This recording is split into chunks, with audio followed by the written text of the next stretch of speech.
ஒரு நரி ஒரு ஆளை கடிச்சதால அவரு பாதி நரியோ பாதி மனுஷனாவோ மாறியிருந்தாரு. மாயா மாலைய போட்ட உடனே அவரு நார்மலா மாறிடுறாரு. ஒரு நாள் அவரு மாலை அவங்க ரூம்ல விழுந்து கிடக்கும். ஐயோ பாரா, பார்க்க ரொம்ப காஸ்ட்லியான மாலை மாதிரி இருக்கே. அத மட்டும் நான் எடுத்து வித்தனு வையி, நான் பெரிய பணக்காரன் ஆயிடுவேன். அவன் யாருக்கும் தெரியாம அவங்க வீட்டுக்குள்ள போய் அந்த மாலைய திருடிடுறான். அப்புறம் அவன் அங்கிருந்து வெளியே போயிடுறான். ராத்திரி ஆன உடனே ஜேட்டாலால் அவனோட ரூமுக்குள்ள வரான். அவங்க மனைவி அங்க தூங்கிக்கிட்டு இருப்பாங்க. அப்ப அவன் அவனோட மாலைய அங்க இங்கன்னு தேடி பாக்குறான். ஆனா எங்கேயுமே இருக்காது. கடவுளே, என் மாலை காணாம போயிடுச்சே, நான் என்ன பண்றது? நான் மாலையை மட்டும் போடலன்னா நைட்டு 12 மணிக்கு ஒரு ஓனாயா மாறிடுவனே. நான் அந்த மாலையை கண்டுபிடிச்சே ஆகணுமே. ஏய் கமலா, எந்திரி, சீக்கிரம் எந்திரி. என்னோட அந்த மந்திர மாலையை நீ எங்கேயாவது பாத்தியா? அந்த முனிவர் கொடுத்தாருல்ல, அதுதான். எனக்கு எப்பவுமே அங்க அலமாரி கிட்ட தானே வைப்பீங்க, அங்க இருக்கான்னு பாருங்களேன். ஐயோ, நான் ஏற்கனவே எல்லா இடத்துலயும் தேடி பார்த்துட்டேன், எங்கேயும் இல்ல. ஐயோ செலோ, நைட்டு 12 மணி ஆக போகுதே. அந்த மாலையை சீக்கிரம் கண்டுபிடிக்கலனா எல்லாமே நாசமாயிடும். அட என்னங்க, எத்தனை வாட்டி சொல்றதுங்க அந்த மாலைய கழட்டவே கழட்டாதீங்கன்னு. ஐயோ இப்ப என்னடா பண்றது? பாருங்க, டைம் கூட 12 மணி ஆக போகுது. இப்ப என்ன பண்றதுன்னு புரியலையே. மாலையை விடு, முதல்ல என்ன சீக்கிரம் கட்டி போடு. மாலையை தேடுறதுக்கு இப்ப நமக்கு டைம் இல்ல. அப்புறம் அவங்களோட வைஃப் அவரை ஒரு சேர் மேல உட்கார வச்சு ஒரு கயிறால கட்டிடுறாங்க. அம்மா கொஞ்ச நேரத்திலே 12 மணி ஆகுது. ஏய் முட்டாள் பொண்ணே, என்ன எதுக்குமா கட்டி போட்டு வச்சிருக்க? என்ன அவிழ்த்து விடுமா. ஆ, நான் வேட்டையாடியே ஆகணும். நான் ரத்தத்தை குடிச்சு தாகத்தை தணிச்சுக்கணும். அவிழ்த்து விடு, என்னை இப்பவே அவிழ்த்து விடு.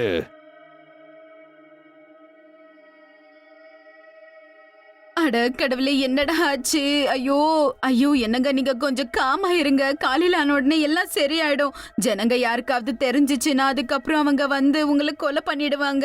தயவு செய்து கொஞ்சம் சைலண்டா இருங்க. என்ன பண்றதுன்னு பாக்கலாம்.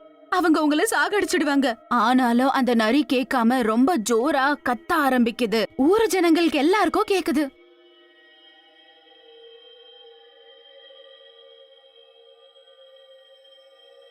அந்த சவுண்டு எங்க இருந்து வந்துகிட்டு இருக்கு? அந்த ஓனாய் மறுபடியும் வந்துருச்சுன்னு நினைக்கிறேன். நான் சொல்றது சரிதானே? ஜேட்டா மறுபடியும் மிருகமா மாறிட்டான். நான் உடனே இந்த விஷயத்தை எல்லார்கிட்டயும் சொல்லியே ஆகணும். நண்பா, இந்த முறை நாம் அந்த ஓனாய சும்மா விடவே கூடாது. அந்த ஓனாய் மனுஷன் யாரையாவது ஒருத்தனை கடிச்சான் வையி, அவனும் மிருகமா மாறிடுவான்.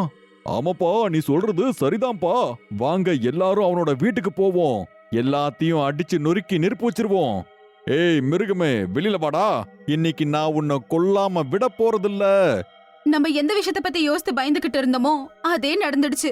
அவங்க இப்ப என்ன பண்ணுவாங்க தெரியுமா? உங்களை சும்மா விட மாட்டாங்க, சாகடிச்சிடுவாங்க. நம்ம இப்ப என்னங்க பண்றது அப்படின்னு சொல்லி கமலா அந்த கயிறை கழட்டி விட்டுடுது. அங்கிருந்து வெளியே ஓடி போயிடுது. ஏய் கமலா, இன்னைக்கு நாங்க அந்த மிருகத்தை சும்மா விட போறதில்ல. இன்னைக்கு அவனை யாராலையும் காப்பாத்த முடியாது. நண்பா நண்பா, அங்க பாருங்க, அந்த மிருகம் இருக்குல்ல, அது பின்வாசல் வழியா போயிட்டு இருக்கு. அத பாரு. இந்த பொம்பளை தான் அந்த மிருகத்தை கழட்டி விட்டுருப்பான்னு நான் நினைக்கிறேன். அவன் சொல்றதெல்லாம் சரிதான கமலா? நீ உன் புருஷனோட உயிரை காப்பாத்தணும் அப்படின்னு நீ இந்த ஊர் மக்களோட வாழ்க்கைய ஆபத்துல தள்ளியிருக்க. அதுக்கப்புறம் நரி அந்த காட்டுக்குள்ள ஓடி போயிடுது. ஆனாலும் ஜனங்க விடாம அவன் பின்னாடியே துரத்திக்கிட்டு போறாங்க. நண்பர்களே, இப்ப அந்த மிருகம் எங்க இருக்குன்னு நமக்கு எந்த ஒரு தடயமும் தெரியல. அந்த மிருகத்துக்கு நம்ம பின்தொடர்ந்து வருது தெரியும்னு நினைக்கிறேன். அப்புறம் ஊர் ஜனங்க அதை தேட ஆரம்பிக்கிறாங்க. அப்ப பயங்கரமான சத்தங்க கேட்க ஆரம்பிக்குது. நண்பா, எனக்கு அந்த ஓனாயோட சத்தம் ரொம்ப நல்லாவே தெரியும்பா. ஆனா இப்ப வர அந்த சத்தம் இருக்குல்ல, அது ஓனாயோட சத்தம் மாதிரியே தெரியல. ஏதோ தப்பா இருக்கு. ஐயோ கடவுளே, நம்ம மாட்டிக்கிட்டோமே. நண்பா நண்பா, நாம இப்ப மாட்டிக்கிட்டோம் நண்பா. அந்த சவுண்ட கேட்க பேய் சவுண்ட் மாதிரியே இருக்கே. ஐயோ ஐயோ, சாக போறோமே. ஐயோ ஐயோ.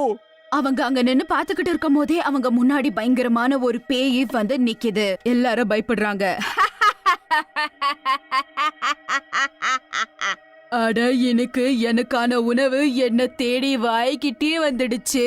எத்தனை காலமா நான் உங்களுக்காக காத்திருக்க. இப்ப ரொம்ப சந்தோஷமா உங்களை சாப்பிட போறேன். ஓடுங்கடா ஓடுங்க. இந்த பேய் எங்க இருந்துடா வந்துச்சு? உயிரை காப்பாத்திக்க ஓடுங்கடா ஓடுங்க. ஐயோ சாக போறோமே. நாம ஒழுங்கா அமைதியா வீட்லயே உட்காந்துருக்கலாம். முட்டாள் மாதிரி இங்க வந்து மாட்டிக்கிட்டோமே. ஏய் ஓடுங்கடா ஓடுங்க, அந்த பேய் நம்மள சும்மா விடாது, ஓடுங்கடா. அப்புறம் ஊர் ஜனங்க எல்லாம் பேய பார்த்து பயந்துகிட்டு அங்க இருந்து ஊருக்குள்ள ஓட ஆரம்பிக்கிறாங்க. பேய் கூட அவங்கள சும்மா விடாம அவங்க பின்னாடியே ஓட ஆரம்பிக்குது. பேய் ரொம்ப பசில இருக்கு. என்னடா எங்க ஓடுறீங்க?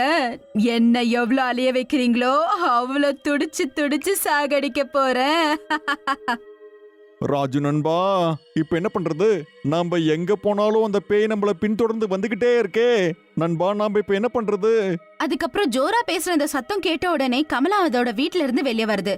அட என்னடா இது? அட பாக்குறதுக்கு பேய் மாதிரி இருக்கே, இது என்னத்துக்குடா இங்க வந்துச்சு? ஐயோ கடவுளே, இப்ப என்ன பண்றது அப்படின்னு சொல்லி அவங்க அங்க இருந்து ஓட ஆரம்பிக்கிறாங்க. அட ராஜு அண்ணா, என் புருஷனுக்கு என்ன ஆச்சு? அவரு நல்லா இருக்காரு இல்லையா? அப்புறம் என்ன பேய ஊருக்குள்ள கூட்டிட்டு வந்திருக்கீங்க? ஐயோ என்னதான் நடக்குது? தங்கச்சி கமலா, இது எல்லாத்துக்கும் காரணம் உன் புருஷன்தாமா. நாங்க அவனை தேடிக்கிட்டு காட்டுக்குள்ள போனோம். ஆனா அந்த காட்டுக்குள்ள இருந்து எங்களை பின்தொடர்ந்து இந்த பேய் வந்துருச்சு. அவன் எங்க போனான்னு தெரியல, ஆனா இந்த பேய் தான் எங்களை ஃபாலோ பண்ணியே வந்துருச்சு. நாங்க எங்க போனாலும் இந்த பேய் எங்களை பின்தொடர்ந்து வந்துகிட்டே இருக்கு. ஐயோ கடவுளே, இப்ப என்ன பண்றது? இந்த பேய் யாரையும் விடாது போல இருக்கே. அப்ப அந்த பேய் அந்த ஊர்ல இருக்க ஒருத்தரோட கழுத்தை பிடிச்சுக்கிட்டு அவரை மேல தூக்குது. இவங்க எல்லாரையும் பார்த்தா நீ தான் எனக்கு ருசியா இருப்பேன்னு தெரியுது. உன்னதான் சாப்பிட போறேன். ஐயோ சாக போறனே. ஏய் இந்த பேய் என்ன ரசகுல்லான்னு நினைச்சு பேசிக்கிட்டு இருக்கிற மாதிரி இருக்குடா. ஐயோ சாக போறனே. யாராவது எனக்கு உதவி பண்ணுங்கப்பா. ஏ கிராமத்தாட்களே, எனக்கு ஏதாவது உதவி பண்ணுங்கப்பா.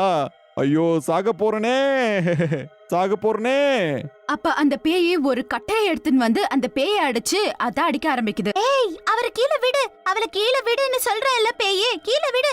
என்ன உனக்கு எவ்வளவு தைரியம்? என்னையே அடிக்கிற? அந்த ஆளை கீழே விட்டுட்டு கமலாவ கழுத்தை புடிச்சு தூக்கிடுது. கிராமத்தாட்களே, நாம எப்படிப்பட்ட ஒரு பாவத்தை கமலாவுக்கு பண்ணிட்டோம். அரியாவுக்கு அவ உதவிதான் பண்ணா. அந்த உதவியால தான் இவளுக்கு இவ்வளவு பெரிய பிரச்சனை. இந்த பேய்கிட்ட இவங்க மாட்டிக்கிட்டாங்களே. அட யாராவது என்ன காப்பாத்துங்க, காப்பாத்துங்க. இந்த பேயை நம்ம எல்லாரும் சேர்ந்து விரட்டி அடிக்கலாம், காப்பாத்துங்க. என்ன மன்னிச்சிரு கமலா தங்கச்சி, நம்மளா மனுஷங்க தானே. நம்மளால போய் எப்படிமா பேய் கூட சண்டை போட முடியும்? உனக்கு என்ன தோணுது? இந்த மனிதர்கள் உனக்கு ஹெல்ப் பண்ணுவாங்க நினைக்கிறியா? என்னங்க எங்க இருக்கீங்க? இங்க வாங்க, எனக்கு வந்து ஹெல்ப் பண்ணுங்க. என்னங்க வாங்குங்க. அப்புறம் கமலா ஜோரா புருஷனை கூப்பிட ஆரம்பிக்குது. நண்பா, இந்த பேய்கிட்ட மாட்டி கமலாவுக்கு ஏதாவது பைத்தியம் பிடிச்சு போயிருச்சான்னு தெரியலையே. அட என்னடா இது, இவங்க மிருகத்துக்கிட்ட போய் உதவி கேக்குறாங்களே.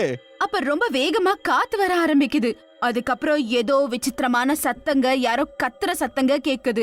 அப்ப அங்க பாக்குறாங்க, அந்த நரி மற்றும் மனிதனா மாறி இருக்க அவரு அங்க வராரு. ஐயோ சாக போறோம்டா. இந்த பேய் போதாதுன்னு இப்ப அந்த ஓனாயும் வந்துருச்சே. ஏய் யார் நீ? இது என்னோட ஏரியா. இங்க இருந்து போறியா இல்லையா? நீ இப்ப போலன்னு வெச்சுக்கோயேன், உன்னை சாகடிச்சிடுவேன். போன்னு சொல்றேன்ல. அப்புறம் அது அந்த பேய் அட்டாக் பண்ண ஆரம்பிக்குது. ரெண்டு பேருக்கும் நடுவுல சண்டை வருது. அட அண்ணா வாங்கண்ணா, நம்ம ஹெல்ப் பண்ணா அவங்க தனியா அந்த பேய் கூட சண்டை போட முடியாது. அப்புறம் அந்த ஊர் ஜனங்க எல்லாம் சேர்ந்து நெருப்பு எடுத்துன்னு வந்து அந்த பேய்க்கு வச்சிடுறாங்க. செத்தண்டா, ஐயோ செத்தண்டா. ஏய் என்னடா பண்ணி வச்சிருக்கீங்க? பாத்துட்டு இருக்கும் போதே அந்த பேய் எரிஞ்சு சாம்பலா மாறிடுது. நிறைய மாறின அந்த ஆளை பார்த்து இப்ப ஜனங்க பயப்பட ஆரம்பிக்கிறாங்க.